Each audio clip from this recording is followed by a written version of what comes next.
여섯 번째 메시지입니다. 순종의 당위성을 강조하고 있습니다.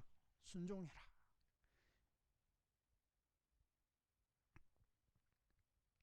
이 모세의 신명기 전반부 고별설 설교의 그 핵심 사항을 두 가지로 요약하면, 첫 번째는 하나님 여호와의 율법 조문들입니다. 그리고 그것을 세부적으로 정리하는 것. 그리고 둘째는 그에 대해 철저히 순종을 요구하는 것입니다. 율법 조항들에 대해서 철저한 순종을 요구하는 것이 두 번째입니다. 그리고 이 고별 설교 이 내용 중에는 하나님 여호와께 대해 순종을 촉구하는 데 있어서 무조건 순종하라 하지 않고, 순종해야 할 근거, 왜 순종해야 하는가, 이유에 대해서 여러 가지 제시를 하고 있습니다. 그것을 한번 살펴보고 넘어갑니다. 하나님은 그 근본 자체가 절대 유일한 신 하나님이시기 때문에, 그리고 그분이 이스라엘을 선택하셨기 때문에 순종을 해야 한다 말씀하십니다.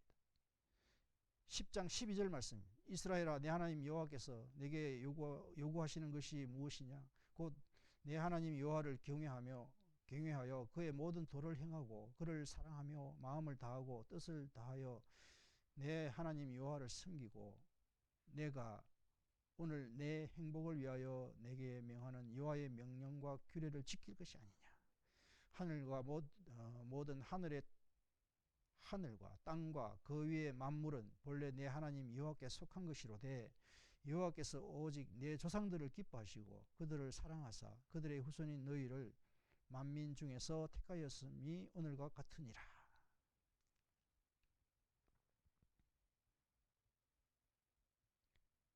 모든 만물의 주관자이신 하나님, 그분이 이스라엘을 선택하셨기 때문에 당연히 순종해야 한다 이 말씀입니다. 그리고 하나님은 이스라엘을 출애굽을 시키시고 가나안 땅으로 인도해 주셨기 때문에, 또 순종할 때 형통을 보장해 주시기 때문에 순종해야 한다는 것을 말씀하십니다.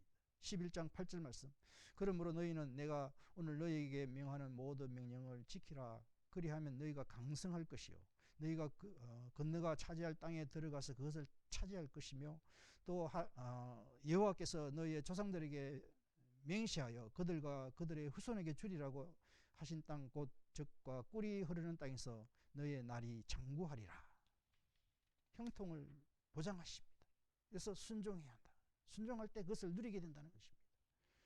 그리고 다시 순종해야 할 근거를 제시하는 것은, 하나님께서 태초부터 이스라엘 백성들을 택한 백성으로 구별하시고 특별히 사랑을 베풀어 주시기 때문에 순종해야 한다 말씀합니다. 28장 1절, 내가 내 하나님 여호와의 말씀을 삼가 듣고 내가 오늘 내게 명령하는 그의 모든 명령을 지켜 행하면 내 하나님 여호와께서 너를 세계 모든 민족 위에 뛰어나게 하실 것이라.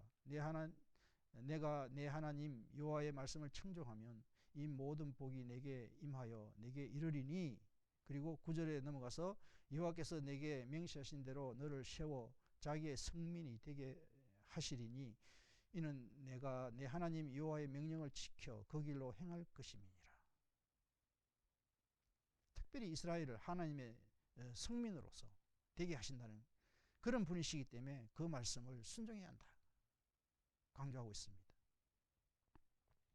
그리고 또 하나님께 순종해야 할 이유는 오직 하나님께 순종할 때만 축복을 얻기 때문에, 또 그 나라가 영원할 수 있기 때문에 순종해야 한다 말씀하십니다. 31장 3절 말씀, 여호와께서 이미 말씀하신 것과 같이 내 하나님 여호와께서 너보다 먼저 가사 이 민족들을 내 앞에서 멸하시고 또 내가 그 땅을 차지하게 할 것이며 여호수아는 내 앞에서 건너갈지라. 계속해서 6절 말씀, 너희는 강하고 담대하라. 두려워하지 말라. 그들 앞에서 떨지 말라. 이는 내 하나님 여호와 그가 너와 함께 가시며 결코 너를 떠나지 아니하시며 버리지 아니하실 것임이라 하고, 모세가 여호수아를 불러 온 이스라엘의 목전에서 그에게 이르되 너는 강하고 담대하라. 너는 이 백성을 거느리고 여호와께서 그들의 조상에게 주리라고 맹세하신 땅에 들어가서 그들에게 그 땅을 차지하게 하라. 그리하면 여호와 그가 내 앞에서 가시며 너와 함께 하사 너를 떠나지 아니하시며 버리지 아니하시리니 너는 두려워하지 말라, 놀라지 말라.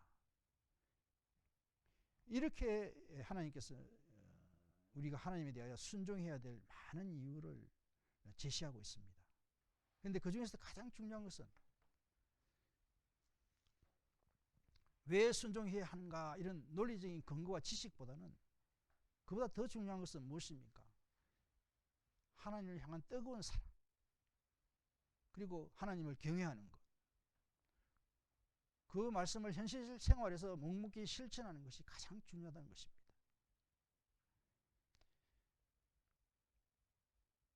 하나님을 향한 뜨거운 사랑, 그것은 몸을 다하여 마음을 다하고 생명을 다하여 주 너희 하나님을 사랑하라, 그 말씀이죠. 우리는 하나님을 사랑함으로 순종할 수 있는 것입니다.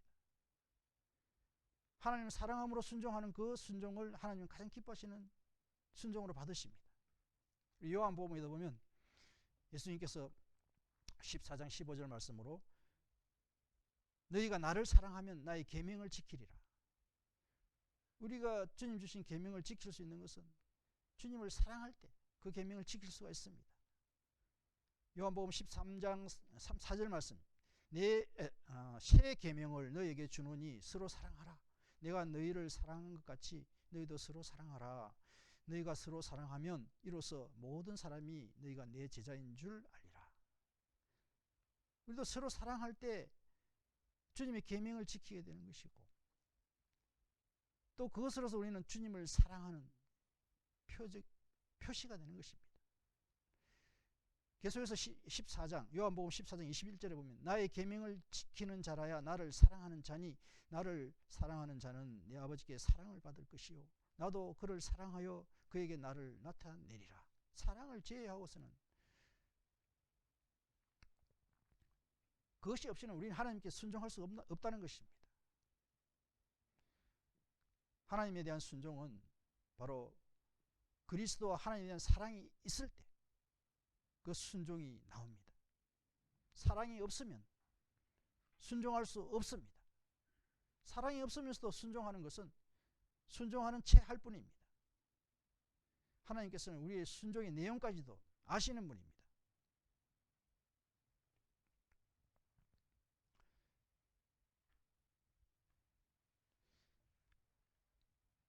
하나님은 그 사랑을, 우리의 하나님 사랑을 예수 그리스도 십자가로 우리에게 보여주십니다. 우리에게 보여주시는 가장 강력한 하나님의 사랑의 메시지입니다.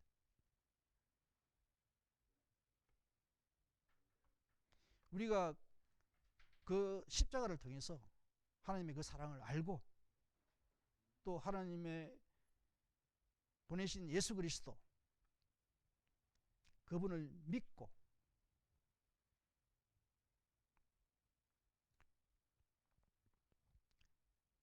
사랑하는 자로서 그 말씀에 순종하는 자가 되어야 한다는 것을 말씀하십니다.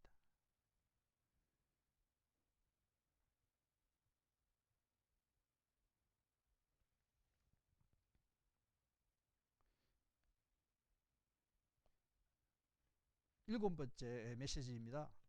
인과응보적인 축복 유지 원리를 설명하고 있습니다.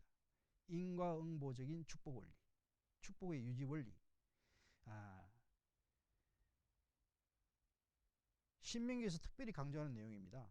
오직 하나님께 순종할 때만 장차 가나안 땅에서도 축복을 누릴 수가 있다는 것입니다. 불순종할 경우에는 그 축복이 즉각 상실되고 맙니다.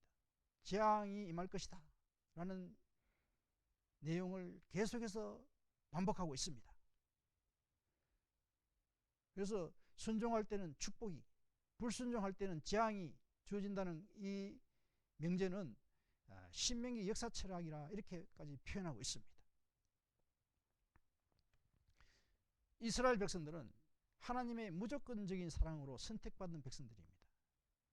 그런 백성일지라도 하나님께 순종할 때에만 하나님의 백성됨의 축복을 실제로 누릴 수 있었습니다.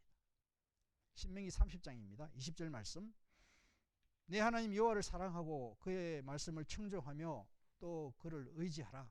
그는 내 생명이시요 내 장수이시니 여호와께서 내 조상 아브라함과 이삭과 야곱에게 주리라고 명시하신 땅에 내가 거주하리라.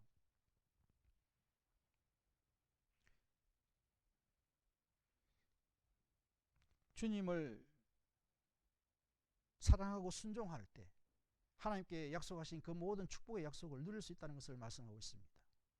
이 사실은 우리 현대의 성도들에게도 마찬가지입니다. 일단 우리가 구원을 받고 성도가 되는 것은 하나님의 무조건적인 사랑과 은혜에 의해서 이루어지는 것입니다.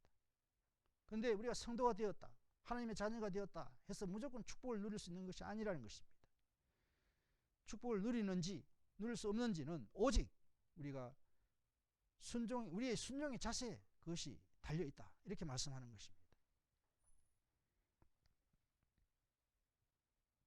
그래서 그것을 성도의 지위를 얻는 것은 하나님의 무조건적인 은혜에 의해서 이루어졌지만은 그것은 변하지 않습니다. 그러나 우리가 온전한 축복을 실제 누릴 수 있는가, 또 그러지 못하는 것은 우리의 순종 여부에 따른 인과응보적인 것이란 바로 심은 대로 거둔다는 그 말씀입니다. 이 사실이야말로 신명기에서 가장 강조하고 있는 독특한 메시지입니다. 이 말씀과 관련해서 우리 로마서 8장 1절 말씀을 한번 보겠습니다. 그러므로 이제 그리스도 예수 안에 있는 자에게는 결코 정죄함이 없나니 이는 그리스도 예수 안에 있는 생명의 성령의 법이 죄와 사망의 법에서 너를 해방하였음이라. 율법이 육신으로 말미암아 연약하여 할 수 없는 그것을 하나님은 하시나니 곧 죄로 말미암아 자기 아들을 죄 있는 육신의 모양으로 보내어 육신의 죄를 정하사 육신을 따르지 않고 그 영을 따라 행하는 우리에게 율법의 요구가 이루어지게 하려 하심이니라. 육신을 따르는 자는 육신의 일을, 영을 따르는 자는 영의 일을 생각하나니 육신의 생각은 사망이요 영의 생각은 생명과 평안이니라. 이 말씀은 우리가 선택해야 할 것이 무엇인지를 가르쳐 줍니다. 영의 생각을 따르라. 그래야 생명과 평안을 누리게 된다는 것입니다. 우리 성도들도 선택을 해야 합니다. 순종을 선택해야 합니다. 주님 안에서 죄와 사망의 권세로부터 해방받은 우리 성도들은 자유의지를 가지고 있습니다. 하나님께서 우리에게 자유를 주셨습니다. 전에는 우리가 택할 수 있는 것은 죄밖에 선택할 수 없었습니다. 그러나 우리는 이제는 생명을 선택할 수 있는 의지가, 자유의지로 그것을 선택할 수 있게 된 것입니다. 우리가 무엇을 선택해야 하는가? 오늘 우리 로마서 본문은 말씀과 성령의 인도하심 따라서 영의 생각을 선택하라, 이 말씀을 하시는 것입니다. 우리가 영의 생각을 선택할 때 생명과 평안을 누리고 복을 누리게 된다는 말씀입니다. 불순종을 선택한다는 것은 영의 생각이 아니라 타락한 부패한 육신에 따라서 육신의 생각을 선택하는 것입니다. 육신의 생각은 육신의 정욕, 안목의 정욕, 이생의 자랑입니다. 그것은 결국 우리를 사망으로 이끈다는 것입니다. 마지막으로 주시는 8번째 메시지입니다. 마지막이 아니네요. 언약의 갱신, 언약에 대해서 말씀하십니다. 언약 관계의 영원성을 확인하고 있습니다.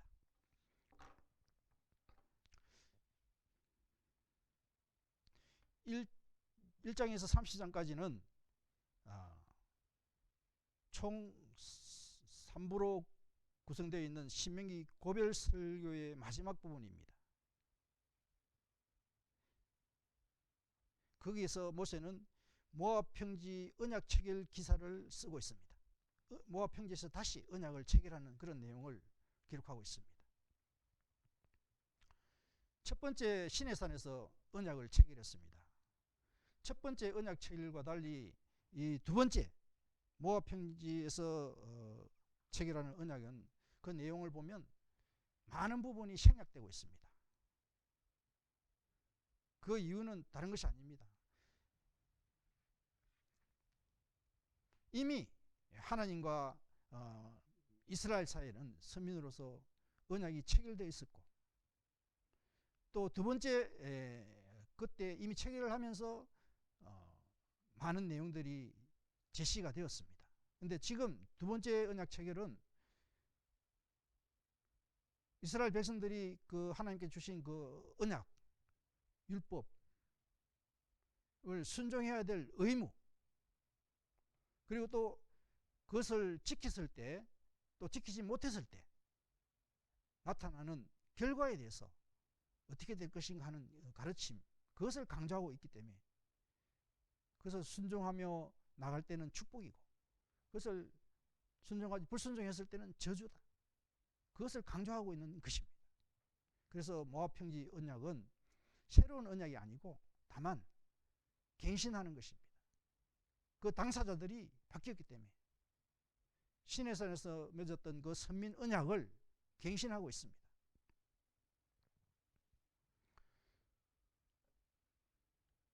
그래서 이 언약을 갱신하는 이 사건, 그 자체가 이제 모세가 고별 설교를 마친 후에 이스라엘은 요단강을 건너가서 그 가나안 땅을 정복할 것입니다. 그리고 그 정복하는 이스라엘의 신세대들을 온전하게 준비시키기 위해서 최종 단계로서 이루어진 것이 바로 이 언약 갱신 사건입니다. 그래서 이 내용 자체가 모세의 고별 설교의 결론의 성격으로서 기록되고 있습니다. 중요한 것은 이 언약 갱신을 통해서 하나님께서는 그 당시 모압 평지에 있던 그런 이스라엘 신세대 그들에게뿐 아니라 모든 이스라엘 백성들에게 하나님과 이스라엘 백성들 사이에 영원한 언약 관계가 있다는 것을 분명히 하시고 있습니다. 그리고 그렇기 때문에 바르고 선한 삶을 살도록 요구하고 있습니다. 29장 14절 말씀을 봅니다. 내가 이 언약과 맹세를 너희에게만 세우는 것이 아니라 오늘 우리 하나님 여호와 앞에서 우리와 함께 여기 서 있는 자와 오늘 우리와 함께 여기 있지 아니한 자에게까지니이다, 이렇게 말씀하십니다. 이 언약은 그 당시에 서 있는 백성들뿐 아니라 여기 함께 있지 않는 모든 자들에게도 적용해야 된다는 것입니다. 이 말씀은 영적인 이스라엘, 우리 성도들까지도 다 포함된다는 말씀. 그렇습니다.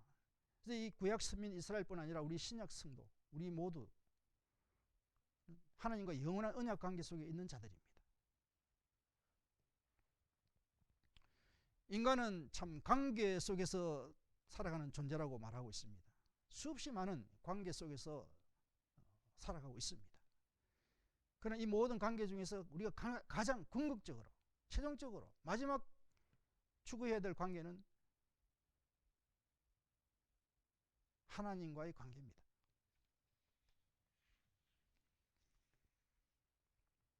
그리고 우리 성도들은 세상 사람들하고는 다릅니다. 하나님과 특별한 언약 관계에 있습니다.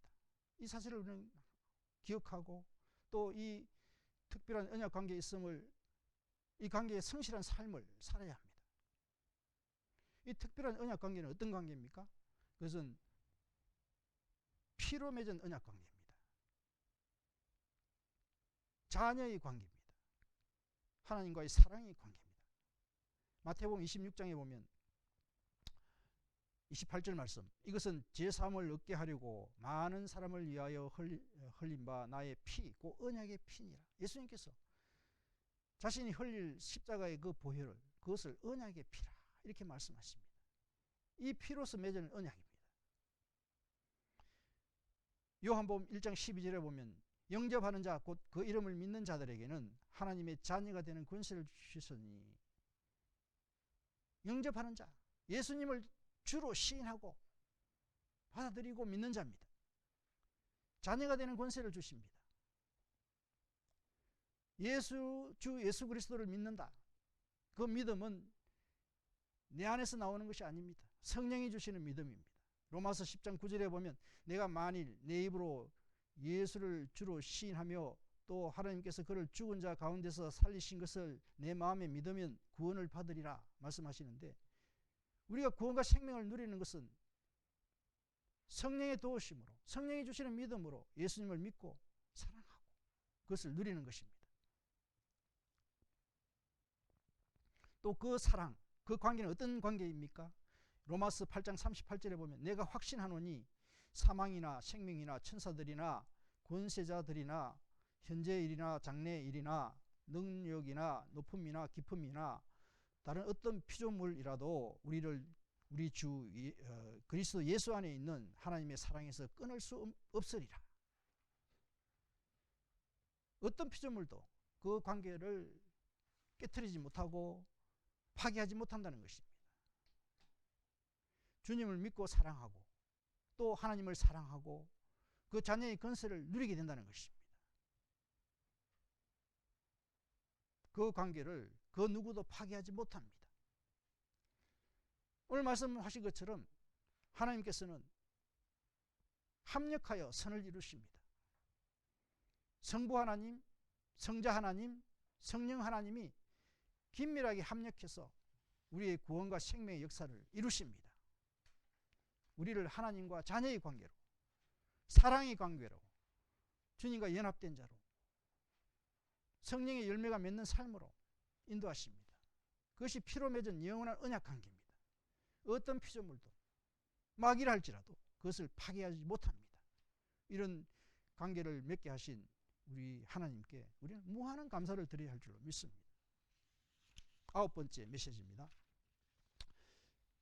마지막으로 임종에 앞선 지도자의 유훈을 보여주고 있습니다.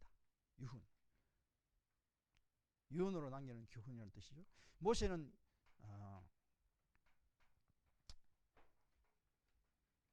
고별 설교를 마친 이후에 자기가 죽을 것을 알았습니다. 자신의 죽음을 앞두고 모든 이스라엘 백성들을 향하여 또 만세대의 이스라엘 백성 모두에게 유훈을 남기고 있습니다.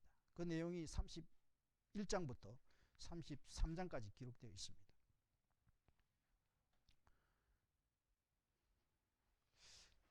우리가 한 인간이 자신의 죽음을 앞두고 그 남기는 자녀들에게, 후대에게 남기는 유훈, 이 유훈만큼 그 한 인간의 심경이 절실하게 담긴 것이 없을 것입니다. 모세는 누구보다도 하나님과 친밀하게 교제를 했습니다. 하나님을 알았던, 누구보다 잘 알았던 모세였습니다. 그가 어떤 유훈을 남겼는가, 참으로 중요한 내용이 아닐 수 없습니다. 내용이 31장 24절부터 기록되어 있습니다. 모세가 이 율법의 말씀을 다 책에 써서 마친 후에 모세가 여호와의 언약궤를 메는 레위 사람에게 명령하여 이르되 이 율법책을 가져다가 너희 하나님 여호와의 언약궤 곁에 두어 너희에게 증거가 되게 하라. 내가 너희의 반역함과 목이 곧은 것을 아나니 오늘 내가 살아서 너희와 함께 있어도 너희가 여호와를 거역하였거든. 하물며 내가 죽은 후의 일이랴. 너희의 지파 모든 장로와 관리들을 내 앞에 모으라. 내가 이 말씀을 그들의 귀에 들려주고 그들에게 하늘과 땅을 증거로 삼으리라. 내가 알거니와 내가 죽은 후에 너희가 스스로 부패하여 내가 너희에게 명령한 길을 떠나 여호와의 목전에 악을 행하여 너희의 손으로 하는 일로 그를 경노하게 함으로 너희가 후일에 재앙을 당하리라 하니라. 출애굽 시대의 이스라엘 민족의 지도자였습니다. 모세는 자신의 죽음을 앞두고 이스라엘 백성들에게 유훈을 남겼습니다. 이렇게 죽는 순간까지 최선을 다해서 소명을 다하는 참 아름다운 모습입니다. 누구보다도 하나님과 친밀한 교제로 하나님을 알았던 모세였죠. 그렇기 때문에 하나님으로부터 주시는 복을 누리는 길을 참 최선을 다해서 후손들에게 전수하고 있습니다. 그들은 완악한 성품을 가진 목이 곧은 자였습니다. 모세가 이렇게 최선을 다해 가르치는데도 불구하고 그들이 앞으로 불순종해서 재앙과 어려움에 직면할 것을 예견하고 있습니다.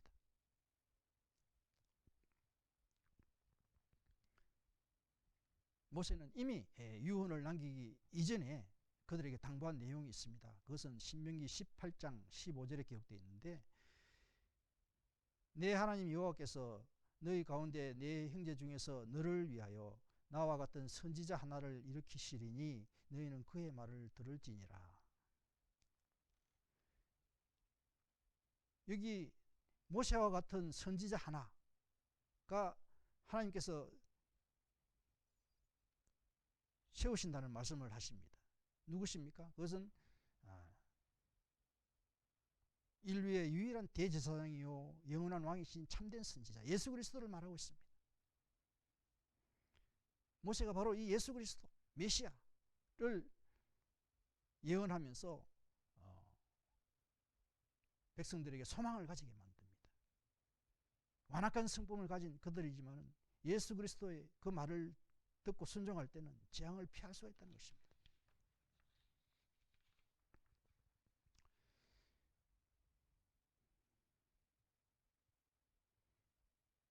우리도 언젠가는 죽게 될 것입니다. 임종을 맞을 것입니다. 모세처럼 그런 임종을 맞을 때 우리 각자는 내 뒤에 남는 내 후손들이나 사람들에게 어떤 유언을 남길 것인가 한번 생각해 보아야 합니다.